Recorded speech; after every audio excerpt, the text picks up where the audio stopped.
or cameras? No, up to you for now. Yeah.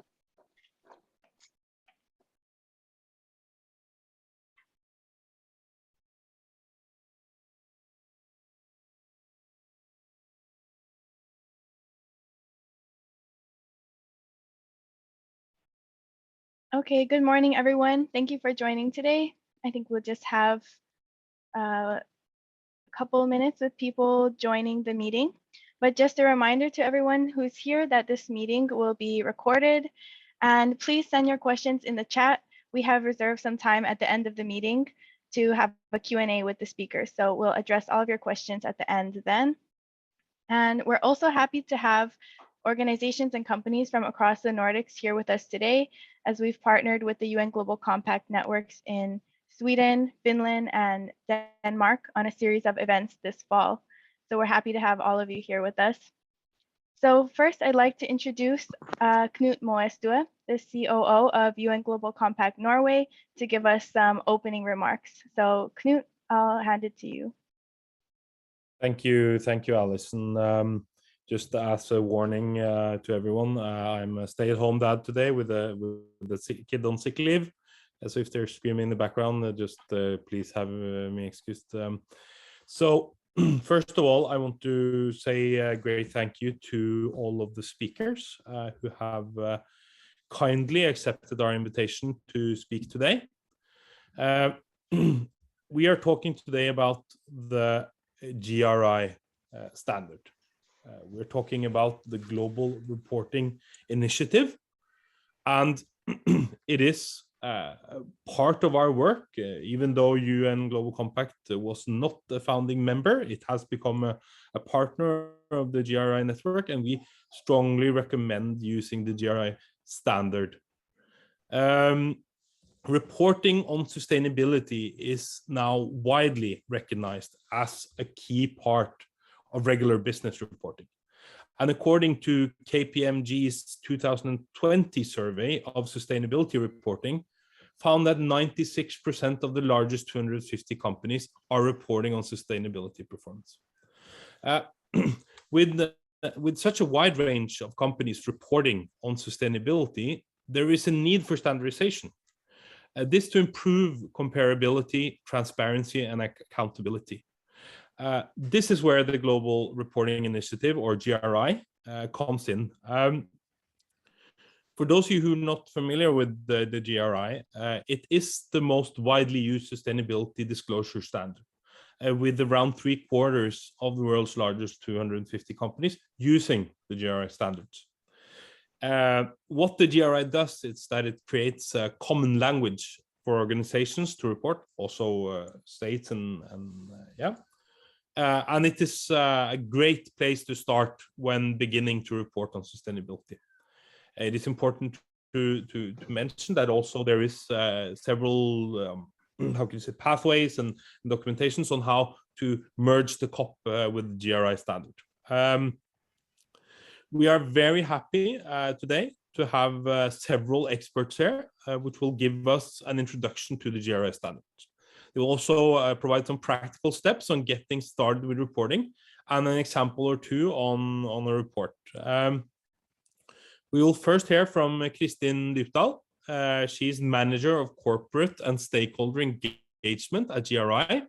She has mentioned to us, maybe her name gave it away, but she's Norwegian, but currently residing in Holland, where the headquarters of GRI is located, moved from its original creation in Boston. We also have a Colum Revfem, which I say with a Norwegian accent, because he has also revealed that he has Norwegian heritage, and his last name, if for those who from Norway who found it difficult to pronounce, just pronounce it the way with the Norwegian, because he's originally, or his parents or grandparents are originally from Stavanger. Maybe we'll hear more about that, but welcome. But he's now residing in Norway, in the farthest north you can get, Tromsø. And he is head of extra financial, and then we will have Margrete at Hovi from the VP and head of extra financial reporting at Hydro. I haven't talked to her where she's from yet, but maybe she will reveal that to us during her speech.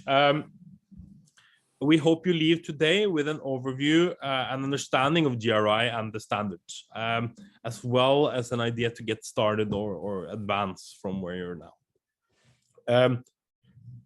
Before I leave you and before I let you get into the material, to the thick of it, I just want to talk about one program we are in the midst of recruiting for now, which is our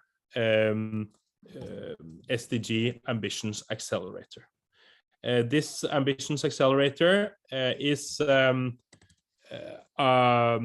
starting in October 2021. It's gotten great feedback. It's a global program. It's a global impact initiative headed by the headquarters, similar to the young or the YSIP program and the Climate Action Accelerator on the science-based targets. And it's gotten great feedback. And we in Norway have decided to jump on board and try to participate together with Sweden and Finland, as we have great collaborations with them in other areas as well. The SDG Ambition Accelerator is a program that lasts for 6 months, and it aims to challenge and support participating companies of the UN Global Compact to set more ambitious corporate sustainability targets and accelerate their incorporation into core business management. If you would like to participate in 2021, which is our trial year, the program has been running for a long time internationally. Please contact your country, be it Sweden, Denmark, Finland, Global Compact Local Network, or in Norway, our program coordinator, Rebecca Alcolea, and sign up. Final date for signing up is 11th of October. So I hope you use that chance. It's received great feedback, and the participants are very, very happy. I see that now Rebecca has written in the chat, and please feel free to reach out to us if there's anything you want to know. On that final note, thank you so much for coming. We have a lot of people signed up today. I think this will be a great course. And again, thank you to Alison, thank you to our Nordic collaborators, and thank you to the speakers today. So that's all for me. Thank you. Great. Thank you so much, Knut, for the opening remarks and highlighting the importance of GRI and sustainability reporting before we get started today. So I'm happy to introduce our first speaker, Kristin Dypdahl, who is the Manager for Corporate and Stakeholder Engagement at GRI. So as Manager for Corporate and Stakeholder Engagement Team at GRI, Kristin is responsible for corporate engagement in countries in Northern Europe and in the Middle East. And this responsibility involves raising awareness and building relationships between GRI and key partner organizations and stakeholders. And Kristin also holds an MSc in Sustainable Development from the University of Utrecht. So Kristin, I'll give the floor to you. Yes, thank you so much, Alison, and thank you, Knut, for the introduction. Very happy to be to receive the invitation to be speaking at this webinar and to have the possibility to engage with all of you. Perhaps, yes, I can see my perfect. Thank you for sharing the screen. Maybe you can already go to the next slide. So, yeah. Thank you. Yeah, perfect. So just before we get started, a bit of background on GRI and who we are. And some of you online may already be familiar with us, but if not, GRI offers a global disclosure framework to support companies to be transparent about their sustainability performance and to report on their impacts on the economy, the society, and the environment. So the GRI standards are suitable for all reporting organizations, irrespective of sector, size, and geographic location. And also in terms of experience, it's also suitable for less experienced organizations as well as very experienced reporting organizations. So today we work with thousands of reporting organizations worldwide. We started up in 1997 and we had our first set of standards ready in 2000. And currently today, about 80% of the largest companies in the world are reporting on their impact using the GRI standards. So GRI also work in a multi-stakeholder approach, and this is ensuring that the participation and the expertise of diverse stakeholders when the standards are being developed and a multi-stakeholder input throughout the process. So every time a new standard is added or is updated, there is always also a public consultation period. So this gives opportunity for also wider stakeholders to provide inputs on the suggested standards. Today we are based in the Netherlands, but we are working closely with colleagues all over the world and also with certified training partners that are delivering trainings to companies locally. And I know we will hear later on from our only certified training partners in Norway today, the governance group. So who will deliver more information about the practical implementation of the standards. So you can go to the next slide. Yeah, thanks. So this graphic you see here provides a quick glance on what is included in the GRI standards, and they can be downloaded for free on our website. And you can see that there are 3 universal standards there in blue, and 34 topic-specific standards that are divided into 3 series of the economic, environmental, and social standards. And a key feature of the GRI standards is that they have a so-called modular structure, and this enables them to be updated frequently, and when specific standards can be updated to ensure that they're always reflecting the relevant topics and demands for sustainability reporting, and that they also are aligned with other relevant reporting frameworks and regulations. So if you go to the next slide, please. Yeah, so here you can see there's an update on current developments in GRI, and it's a very exciting time for us as organizations, and there are quite some very significant changes on the way. We are very soon introducing our first sector standards, the oil and gas standard, and as well there will be more sector standards following. Currently in the loop is the coal standard and the agriculture and fishing standards. So you can see here on this slide the overview of when they are expected to be released. And as well, maybe the most interesting one is the universal standards that have gone through a very big change, which started up in the beginning of 2021.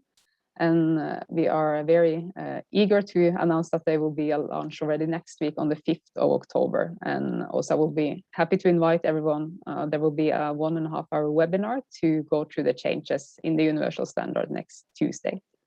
So you can sign up through our website or events website to attend that webinar.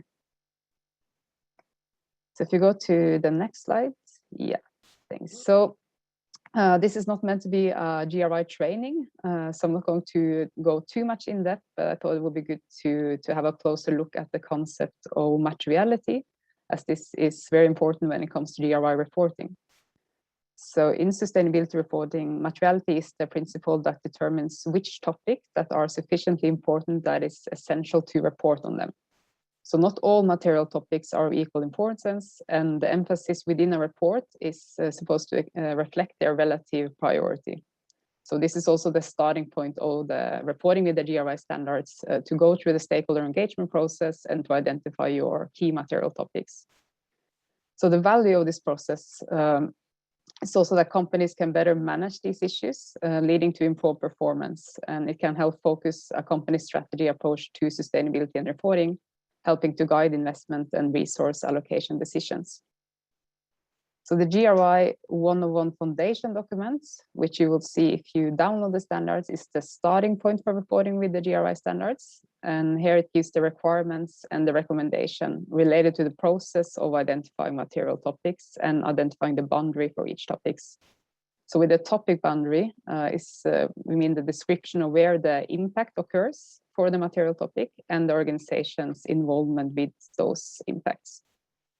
And of course, we at GRI, we understand and we also receive a lot of feedback from organizations that it seems quite overwhelming and very detailed to start reporting with the GRI standards. And this, of course, we fully understand, and we also understand that not all companies have the same amount of resources and background to start reporting. But I think a very good advice to give also is just to get started. There is a lot of available resources free on our website that gives indications on how you can start with the standards, what it takes to prepare the report. And obviously the first report is not going to be perfect, but also there is no one expecting that. And I think that you learn a lot in the process, and you see how a company can really deliver great results after reporting a few years when they improve their reporting. And also, of course, the report is not the means in itself, but it's a way to really understand, where you can improve as a company and where you can focus your efforts.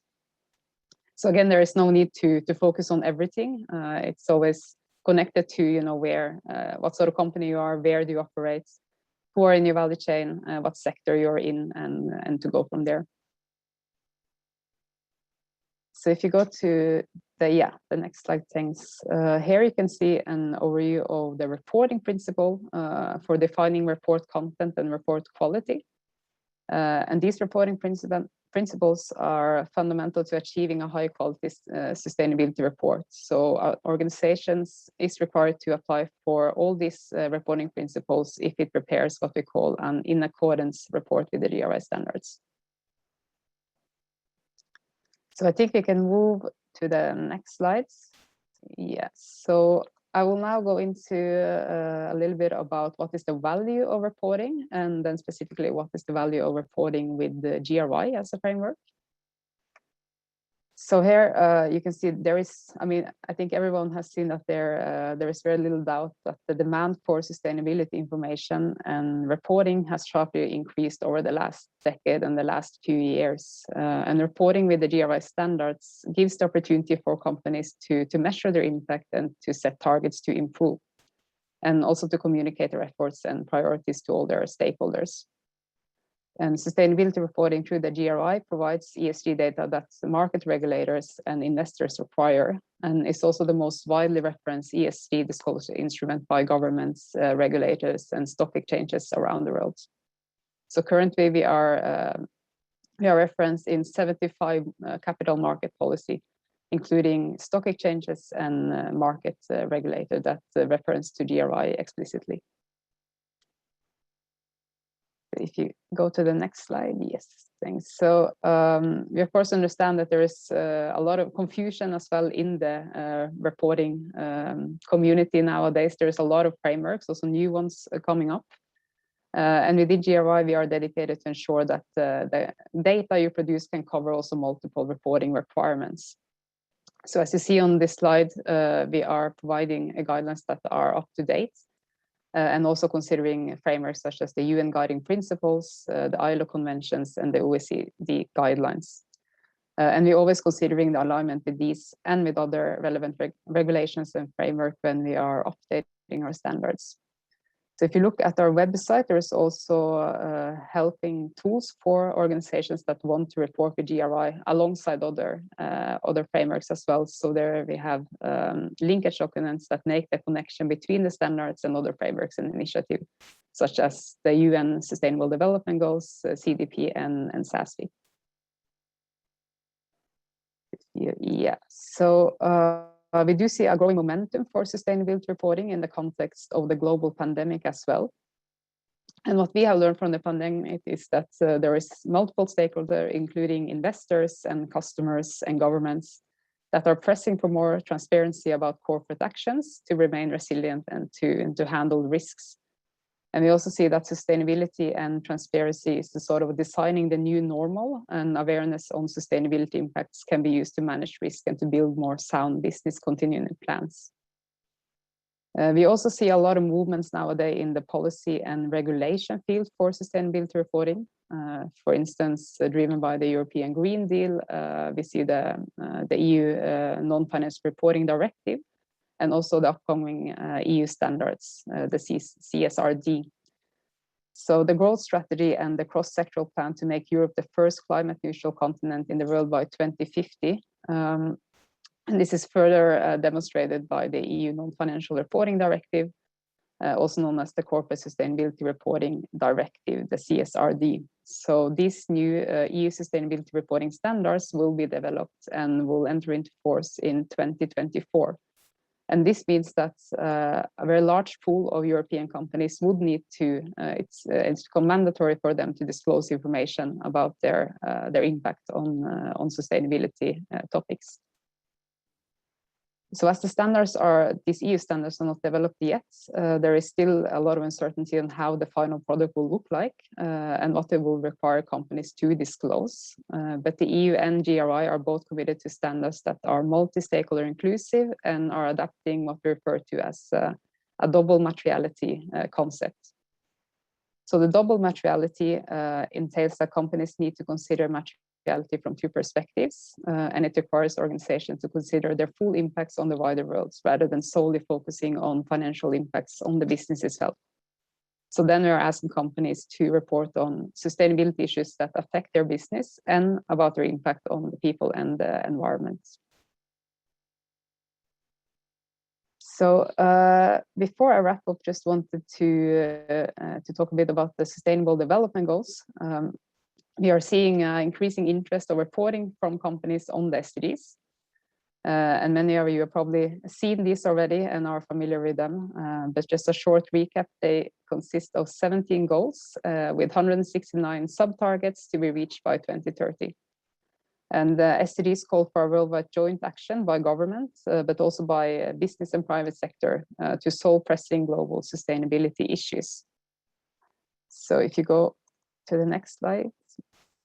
Yeah, so here you can see 3 reporting tools, and I wanted to present this as this work has been done together with UN Global Compact and GRI to support companies to start their reporting journey on the SDGs. So we started an initiative back in 2017, and we launched a so-called business reporting on the SDGs, which is a multi-stakeholder action platform to facilitate corporate reporting on the SDGs. So this partnership ended in 2020, but some of the outputs you can see here, the 3 reporting guides that are aimed to help reporting organizations to get started on reporting in a meaningful way, to set prioritization on the SDGs and also to measure their impact on the SDGs and communicate this through their reporting. So going to the next slides, you can go one before, sorry. There is, yeah, just wanted to reflect a bit more on the practical guide, which outlines a 3-step process to embed the SDGs in existing business and reporting processes. So the first step here is to address the process of prioritization of impacts and the identification of SDGs for companies to act and report on. So there you go through a selection process in line with your material topics for reporting. And you see how do they affect the SDGs and how can you actually measure the impacts you have on the SDGs through reporting. The second steps looks at how you can set business objectives, select the disclosure, and you can analyze your performance. And finally, there are some tips and guidance on reporting and improving SDGs performance. And these recommendations that are set out in the guide, they do not represent a separate or additional process, but they assist companies reporting connection to the SDGs targets in their existing reporting process based on the GRI standards. So again, the definition of materiality in the standards is linked with what is referred to the principal prioritization on SDGs reporting, where companies are asked to focus on the reporting on their SDGs that are more relevant to their business impact, both positive and negative. So if you go to, yes, the last slide, I just wanted to shortly show some initiatives we have in GRI on the SDGs currently. And we do also provide a range of free reporting tools and resources on our website. So if you want to get started on the SDGs, I would advise you to have a quick look at that one. You have the publications, as I just mentioned now. We also started up this year a business leadership forum on corporate reporting as a drive for achieving the SDGs, where we focus on stakeholders' needs when it comes to SDGs reporting and how companies can increase the relevance and quality of the reporting. And we just launched some summary papers that summarize some of the discussions that the groups had and also the key findings and learnings that were taken away from this forum. We also have a reporting in practice, which contains example on how companies have integrated SDGs reporting in their sustainability reports. We also have an online course, so if anyone's interested to learn more about how to integrate the SDGs in their current reporting practices, we have the online course specifically on the SDGs available through our GRI Academy. So I do think with that, Alison, I have finalized my presentation, and of course happy to answer any questions afterwards. And thank you again. Great, thank you so much, Kristin. Yes, I can see that we already have quite a few questions in the chat, so we will address this at the end during the Q&A. And yeah, thank you for the great presentation again. So next, we are going to hear from Colum Revfem, who is Special Advisor to the Governance Group. He's an internationally recognized GRI sustainability reporting expert with over 10 years experience as a GRI report advisor and certified trainer. His ESG reporting experience covers both recognized and emerging frameworks, such as the Future Fit Business Benchmark. And he joined the governance group in 2020 after establishing specialized sustainability consultancy Proxima. And he holds an MSc in environmental systems analysis from Wageningen, UR in the Netherlands. Thanks very much. Yeah, thanks, Colum. We're looking forward to hearing your presentation. Great. Thanks very much, Alison, and thanks, Kristin, for kind of setting the scene. That certainly saves me having to go back through and touch on the GRI standards and where they come from. But just first, just a couple of comments as we get into it. Keep the questions coming through. That's great to see. There's some really good questions. So please do that. And then if we don't get the opportunity to answer all of them in the Q&A afterwards, I'll certainly make a commitment with Alison to provide maybe some written answers and some links to information for people afterwards. So thanks very much. Little story to start with. This is Ernst Rhatigan. He was CEO of GRI from 2002 to 2014. And I first met him when I was part of a training partner kind of learning course in 2010. And I was really impressed that the CEO of this international organization came out in the weekend to an evening kind of event to meet the training partners. And what I learned from Ernst was he was a true collaborator. And I think that flavor that Ernst brought to the GRI under his tenure as CEO really sort of showcased the essence of the standard. It's very much an overarching umbrella reporting system that builds on a lot of great work that is done by individual organizations and key stakeholder groups. And I think that's what effectively makes the GRI such a great starting point for any reporting journey. And what I want to share with you today is just a short kind of approach guide to sustainability reporting in very, very practical terms. And often I ask companies, the very first question is, why are you doing this? What do you want to get out of doing a sustainability report? Now, that may seem like a very obvious question, but I do work with a lot of companies that probably aren't as clear as they could be on answering that first question. What is the outcome that you actually want to achieve through producing a sustainability report? And part of that question really starts to ask the business or organization, who are we accountable to and for what? And that's a really nice segue into addressing who are the organization and stakeholders, what sort of impacts are we having, and why are we accountable for those impacts? So I would encourage any organization embarking on a reporting journey to really get crystal clear on those two questions. In essence, a reporting process, I typically break it into 5 steps. And this is a very practical approach for any size of company, but fundamentally, you need a plan. Again, it may sound very obvious, but starting a reporting process without having a clear outcome, a deadline, knowing what resources you have and who does what is probably not a great starting point. So good planning. As Kristin's already touched on, one of the core principles and core tenets of GRI reporting is the materiality concept. which is really about engaging with your stakeholders and doing some thinking as a business to find out what are the topics that have the highest impact or are of significant importance to stakeholders that you need to include in your report.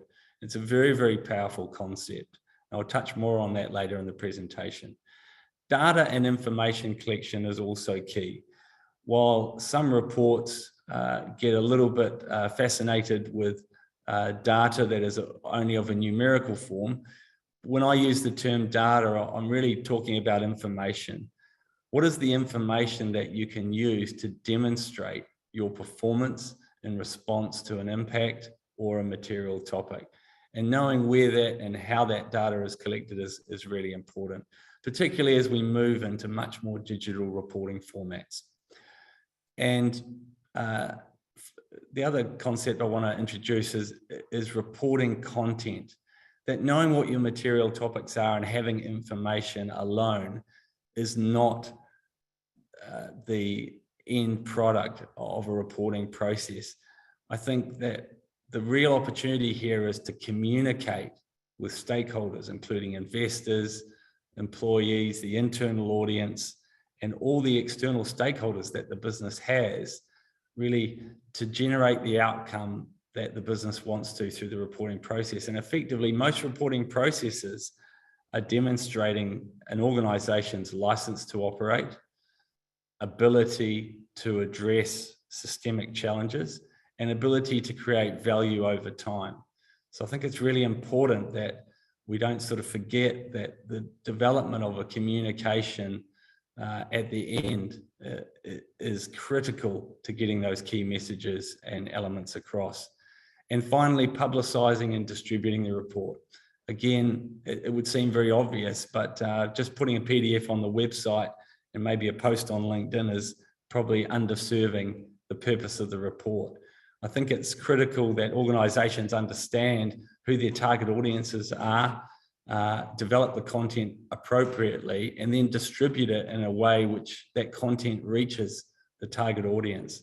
And it's kind of nice to see now that there's a really a nice variation in the way that companies distribute reports in different formats. And I'm going to show a couple of examples later in the presentation. The GRI is a principle-based standard, and those principles are very powerful. And for me, the most powerful one is context. That reporting a whole lot of information to an audience is really based on providing some context up front. What is the organization's business model? What do they do?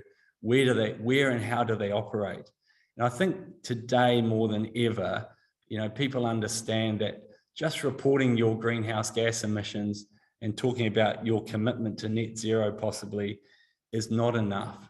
Providing context about where you operate, how you operate, what your industry sector is doing, how you contribute to that, but how you are ensuring that society is getting its needs met without crossing ecological or social thresholds. So there's two real key concepts there in context, that you provide some information, about the organization's view on sustainability, that you provide some information about the organization's approach to sustainability, including its understanding of things like the planetary boundaries, its contribution to the Sustainable Development Goals. I think these are very critical concepts, and too often we get lost in disclosure dream world, where we're just releasing copious amounts of data without providing a narrative or an explanation. Hey, we're pushing up against a climate boundary here. We have a very short period of time, a short window in which to drastically reduce our emissions, which requires some quantum changes, not only stepwise changes, and is going to challenge the ability for some sectors to operate. And I've just highlighted something out of a large Norwegian energy company, Equinor, heavily involved in oil and gas, but starts to provide some information up front about their business model in the report, also about the scale of their emissions and the different phases in which their emissions occur. And I think it's, quite sobering when you look at the numbers, but also I think, it's a useful sort of entryway into the contextual understanding of the kind of impacts that the business has. And I think this is kind of where we need to go. So the context principle for me is probably one of the most powerful. The other principles are very useful and they really do deliver quality reporting. And I think I'm not going to go through them in detail, but Kristin already touched on them, that there are principles around engagement with stakeholders to determine your material topics and providing a complete picture. The quality principles are excellent. They are just basically common sense written down, but it's amazing. And I see some of the questions already in the Q&A coming through about the difficulty in understanding whether or not someone's complied with the GRI standards. I think the most often transgressed standard, the one that's broken most often, around the quality principles is balance. If you read most sustainability reports, there's a lack of authenticity around the challenges that most companies face. If you read most reports, you think everything's good, generally, but there's a bit of stuff in smaller font towards the back with no pictures about some of the not so good performance. And I think if you're going to start the reporting journey, I would strongly encourage you to take an authentic approach and make sure the information you provide meets these principles. And that way you will produce a quality report. And for me, the two critical ones are balance and clarity. And I'll talk more about those when I talk about the communication aspects. We've talked a lot about materiality, and you probably do need to come on one of the certified GRI training courses to get your head around it. But in a nutshell, it's making sure that you understand which of your impacts that the business has are significant or of importance to stakeholders. And that way you can get your report to focus on the issues that are of most significance. And I think, that's probably one of the most powerful things that the GRI has achieved. If you think back 10 years or so ago, sustainability reports were phone books. They were 300 pages long for large companies, and they were just full of everything they measured. Now they're much more succinct, much more to the point. So if anything GRI has achieved, it's achieved focus on what matters. And it's very easy in a report. It's not a long and complex thing to say in a report. This is for a US listed company about how it determined its material topics. Some simple statements about stakeholder engagement, who was engaged, and how the topics were prioritized would suffice. Finally, I'm going to talk about communicating successfully. For me, this is kind of a real opportunity for companies that no matter what you're doing in the sustainability space, how you're measuring it, or how you choose to report, the critical thing is to think about your audience and make sure the information is communicated in a way that is simple. And that often takes more time than producing a longer, larger report. It's a little bit contradictory, or it sounds contradictory or counterintuitive, but effectively producing a concise, simple report takes more effort. And I strongly encourage people to cut through the greenwash, the cliche statements, and to distill the language down to what really matters. Clarity is important, but to really empathize and step into the shoes of your reporting audience and understand how they're going to be reading it. It's also important to provide some sort of inspiration to read it. And sometimes doing things that are unexpected really help. That's what helps people engage with the material and also to remember it. Keep it concrete. Sustainability as an abstract concept. The word means different things to different people. Make it real. Talk about the organization's sustainability framework and what sustainability means to you. Make it credible. Provide evidence, stories, case studies of what you're doing. That is critical. I often challenge companies to say that, hey, the photos you're using in your report are basically Shutterstock pictures. They are stock pictures that look great, but are not credible. I would strongly encourage anyone thinking about what images to use in their sustainability report to pick images of their own people doing things in their own company and to include captions in those reports naming those people. That's what makes the story credible. I think people forget too that, human beings are involved here and we're emotive creatures. And I think, dry reports that have no emotion or convey no feeling about the performance of organization are doing themselves a disservice. And what I mean specifically about that is that organizations, from the CEO statement through the rest of the report, should be reflecting on how they feel about their performance. Is it where they want it to be? Are they excited by what's happening? Are they disappointed? Are they feeling challenged? I think it's okay to communicate in an emotive way in a report rather than to take some sort of purely objective narrative.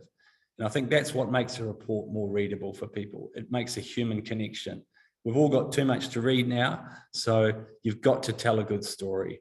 And that's the essence of a great report. And I kind of like this acronym because it spells success with one S missing. But it's a really good approach. And I encourage you to keep this as a wee checklist if you're ever writing a report or any form of communication that you want to have an impact. Okay, and just to let you know, I think we need to wrap up in a bit, Colum. Thanks. Cool. I've got two more slides. One is a lovely report. I've put the link in there and go to it afterwards. It's a very short report and it's very to the point. And it's from a small Norwegian outdoor furniture company, and it's a beautiful story. Encourage you to have a read of a report to get some inspiration. A company called Vestra. And finally, it's been mentioned a number of times today. The certified training courses from GRI, there's a link there to our own courses in Norway, but you can also go to the GRI website. There are excellent training partners in all the Nordic countries, Sweden, Finland, and Denmark. So I encourage you to take one of those courses and look forward to the Q&A later. Thank you.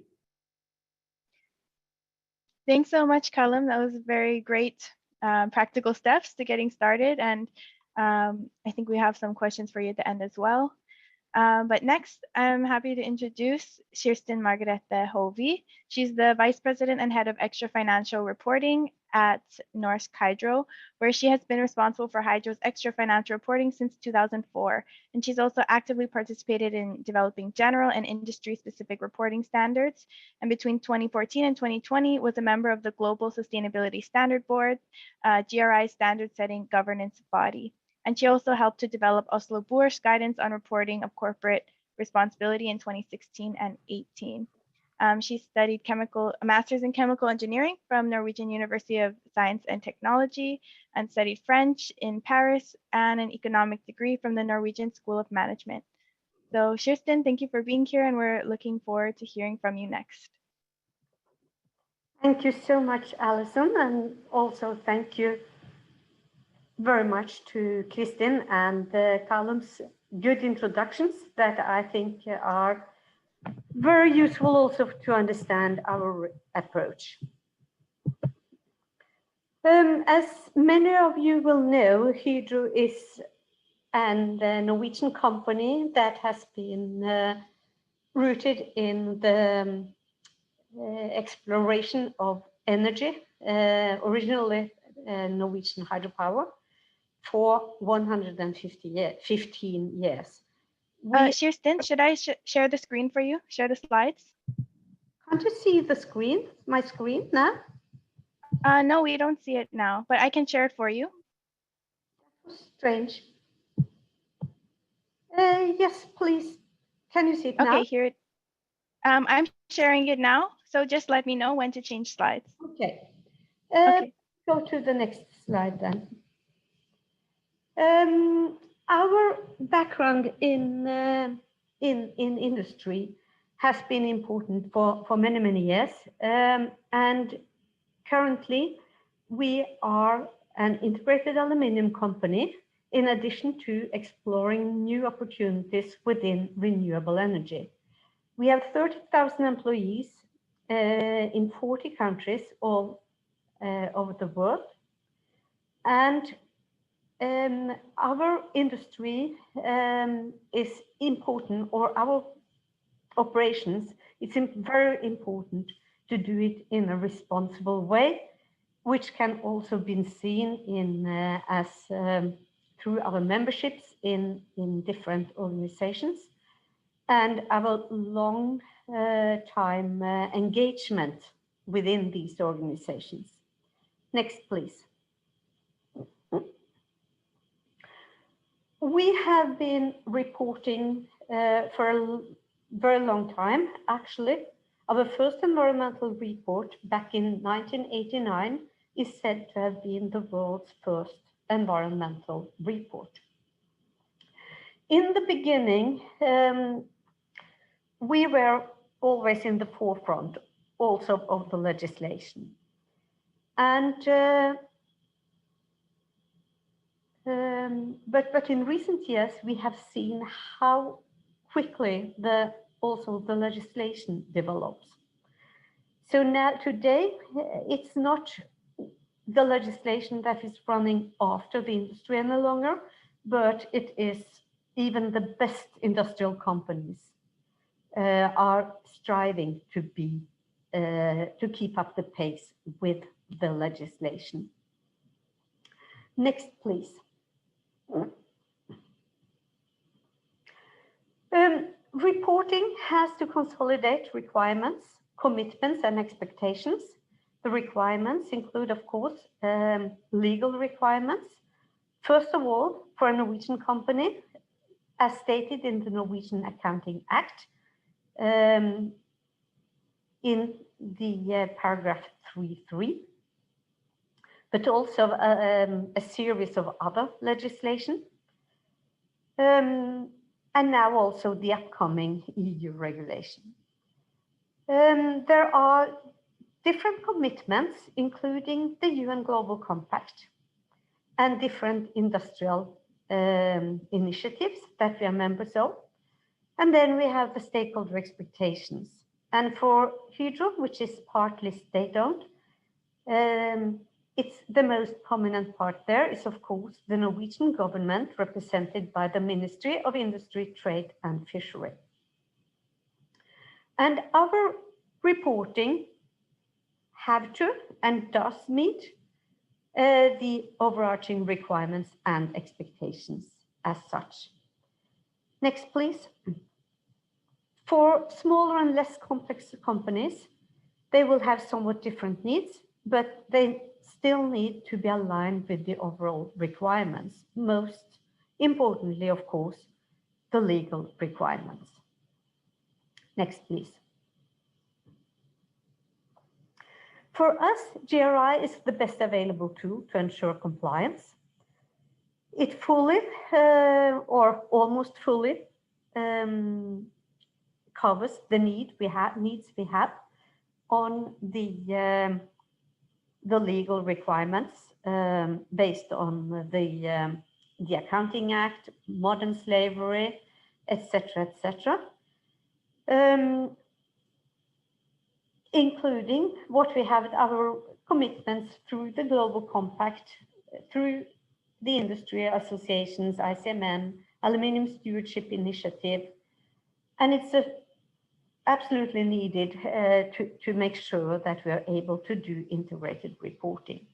It is also a very good component related to some other reporting initiatives, the American SASB, the TCFD, which is on climate disclosure, and CDP. Next, please. And GRI is also to a large degree covering forthcoming regulation, including the new EU requirements on corporate social sustainability reporting, and to a certain degree also to the taxonomy. Next, please.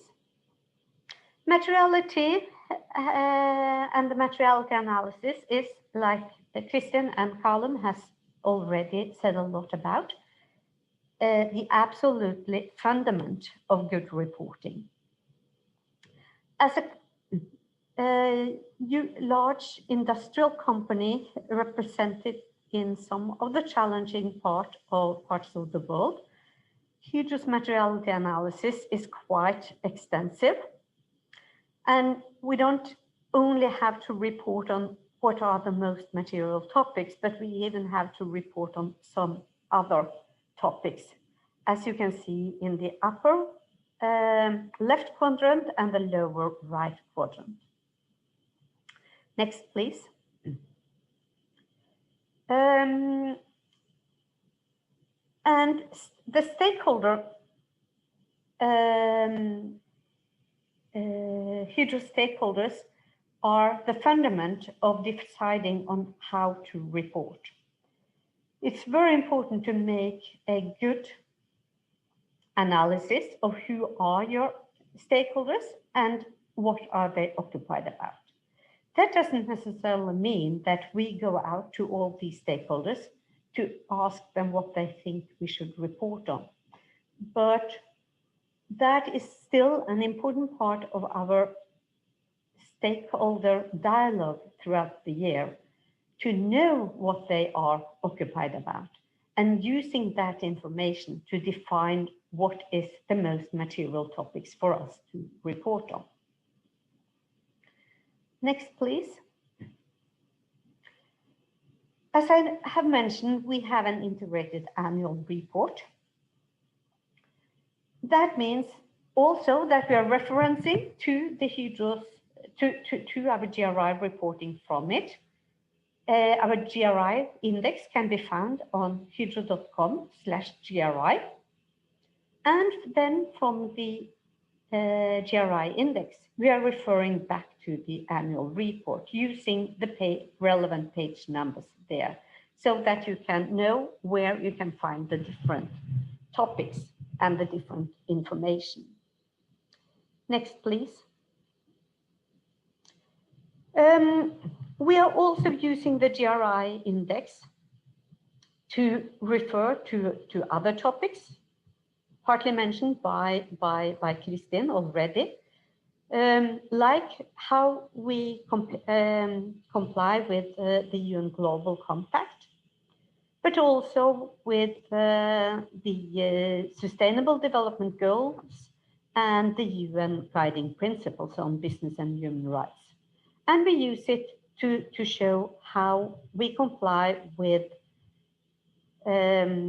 industry organizations we are committed to comply with, like the International Council on Mining and Metals and Aluminium Stewardship Initiative. As you can see on the next slide, here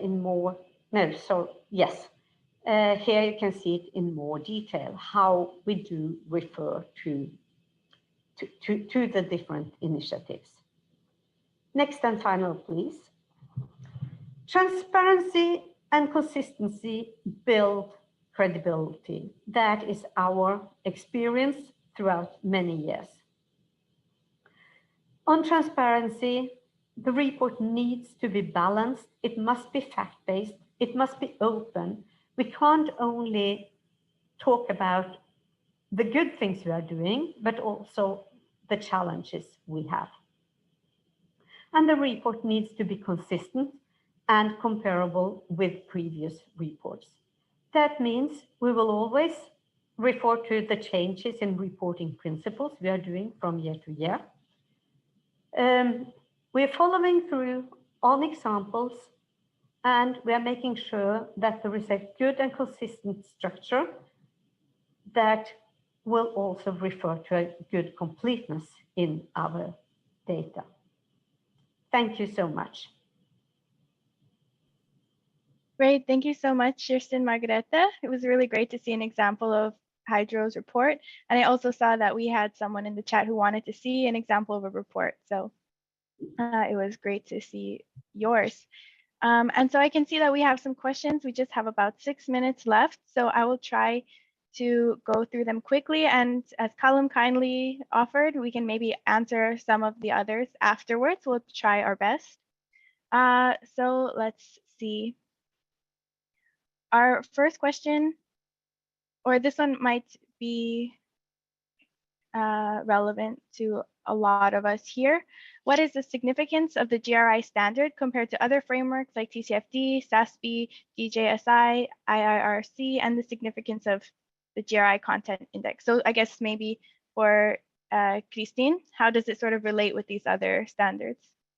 Yes, it's a very good question indeed. So thank you for asking that. It's a question we receive a lot because, as I mentioned, I think in my presentation, there is a lot of confusion in the reporting environment, like which are the correct standard to use, depending on your business, your size, your location, and so on and so forth. And I think that what Colum mentioned in his presentation, he was touching upon the GRI reporting principles is quite important there. When reporting with GRI, we are really, also what we say oftentimes is the backbone for reporting. It is detailed, but it also consists of the economic aspect, the environmental, the social, so it's a very holistic standard. And I also think, if you look at the difference of reporting frameworks, you have some reporting frameworks that are focusing on climate reporting only, for instance, or different types of reporting. I think GRI covers a little bit of everything. And also when it comes to how you communicate with your stakeholders, if you see, for instance, difference between GRI and SASB, whereas GRI is asking you to consider the feedback from all your stakeholders, not only focusing on investors, for instance. So that's one difference between GRI and SASB, as well as the concept of double materiality. So do you actually report on information where you are impacting in like I would say inward out reporting, so how the organization is impacting on sustainable development, or do you report on how, for instance, climate is impacting the firm? So I do think that you have to also, in my opinion, it's very important also report on how you're actually impacting sustainable development and different factors of sustainability. Many companies now we see are using both GRI and SASB standards to generate the information that meets the needs of their stakeholders. And I think also GRI and SASB standard can support companies to better provide a holistic picture of their performance. So bringing sustainability and financial information closer together. So we do see, and we also have available there is a practical guide that were quite recently launched that are showing some examples of organizations that are reporting on both framework simultaneously. But everyone I think wants to go in a direction where we have a better overview and a more integrated sort of reporting with there you have, it's easier to navigate the sustainability reporting. So we're also in favor in that, and we're hoping that there will be more clarity going forward. Mm-hmm. Great, thanks. And we have a quick question here. Is GRI going to keep running their GRI community? Yes, good question. Yeah, we are. We are very happy to be engaging, and so also very good for us to learn about how we can improve, and also to help not only companies but also consultants and training partners and everyone who's working with the standards in one way or another to keep up to date, and also essential way for us to get feedback from our multi-stakeholder network on where we can improve. So it's definitely something we will continue to run. Okay, great. And one more, when can you start claiming you report in accordance with the standards? For example, a large group of companies doesn't have all the details on General Disclosure 102-8, for example. So, I mean, at what point can you claim you disclose in accordance with them? Yeah, so I'm not going to go through all of the requirements now in lack of time. Everything is written in the 101 foundation documents, but you have to apply with the reporting principle for quality and for content that Colum went through. And also, there are some information depending on the in accordance claim. If you have two different claims, you have the core and the comprehensive. So there are some differences in terms of the information you need to disclose.